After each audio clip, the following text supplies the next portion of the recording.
मित्रांनो, जर पहिल्यांदाच तुम्ही आपल्या आम्ही फार्मासिस्ट यूट्यूब वाहिनीवर आला असाल तर सबस्क्राईब करा आणि बेल आयकॉनवरही क्लिक करा, जेणेकरून अशीच औषधांची व आरोग्यविषयक माहिती मिळत राहील.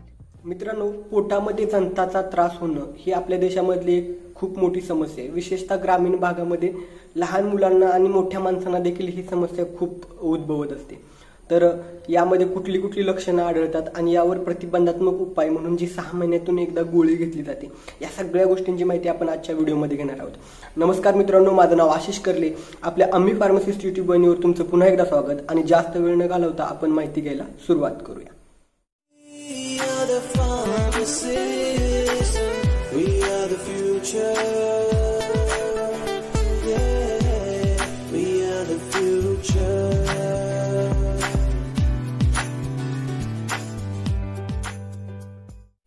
मित्रांनो, ही जी जंताची समस्या आहे यामध्ये लक्षणं काय आढळतात तर सतत पोटामध्ये दुखणं, त्याशिवाय मळमळल्यासारखं वाटणं, उलटी आल्यासारखं वाटणं, त्याशिवाय भूक न लागणं, लहान मुलांमध्ये वाढ नीट प्रकारे न होणं, त्याशिवाय लहान मुलांच्या चेहऱ्यावरती, मोठ्या माणसांमध्ये सुद्धा चेहऱ्यावरती पांढरे पांढरे चट्टे डाग दिसतात या जंताची समस्या असेल तर.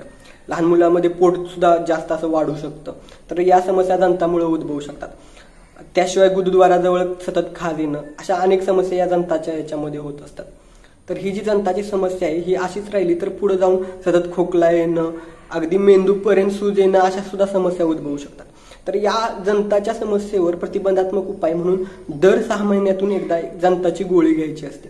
तुम्ही अनेक ठिकाणी सरकारी दवाखान्यामध्ये डॉक्टरांजवळही वाचला असेल किंवा फार्मसी स्टोअरवरती वाचला असेल की दर 6 महिन्यातून एकदा जंताची गोळी घ्यायची असते.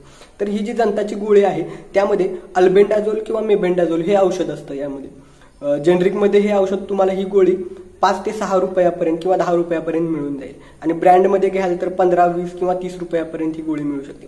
तुम्ही जेनरिकमध्ये घ्या किंवा ब्रँडमध्ये घ्या, कशाही पद्धतीने घेतली तरी चालेल. तर ही जी जंताची गोळी आहे अल्बेंडाझोल किंवा मेबेंडाझोल, जी 6 महिन्यातून एकदा घ्यायची, ती गोळी चिवेबल टॅबलेट या प्रकारातील आहे. अर्थात ज्या नेहमीच्या गोळ्या तुम्ही पाण्यासोबत खाता तशा पद्धतीने ही गोळी खायची नाही. तर ही चिवेबल टॅबलेट प्रकारची गोळी ही तुम्हाला चोखून किंवा फोडून खायची आहे. लक्षात घ्या, नेहमीच्या गोळ्या जशा पाण्यासोबत खातो तशा पद्धतीने ही जंताची गोळी खायची नाहीये. ही तुम्हाला चोखून किंवा फोडून खायची आहे. तर ही गोळी स्वस्त आहे म्हणून सतत घ्यायची नाही. दर 6 महिन्यातून एकदा घेतलं तरी प्रतिबंधात्मक म्हणून योग्य प्रकारे ही गोळी काम करू शकते. आणि लहान मुलांसाठी हे औषध पातळ औषध स्वरूपात मिळतं. सिंगल डोस किंवा डबल डोस या प्रकारात असतात. लहान मुलांसाठी हे औषध घेत असताना तुम्ही डॉक्टरांचा किंवा फार्मसिस्टचा सल्ला घेऊनच हे औषध घ्या.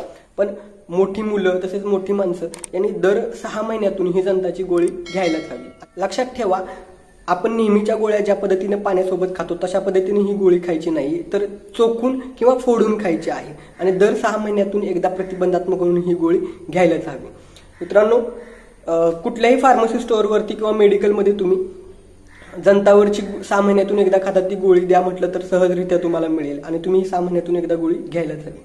जर ही माहिती मित्रांनो तुम्हाला आवडली असेल तर तुमचे मित्र नातेवाईक यांच्यासह शेअर करा. आणि जर पहिल्यांदाच आपल्या आम्ही फार्मासिस्ट यूट्यूब वाहिनीवर आला असेल तर सबस्क्राईब करा, जेणेकरून अशीच औषधांची व आरोग्यविषयक माहिती मायबोली मराठीमधून मिळत राहील.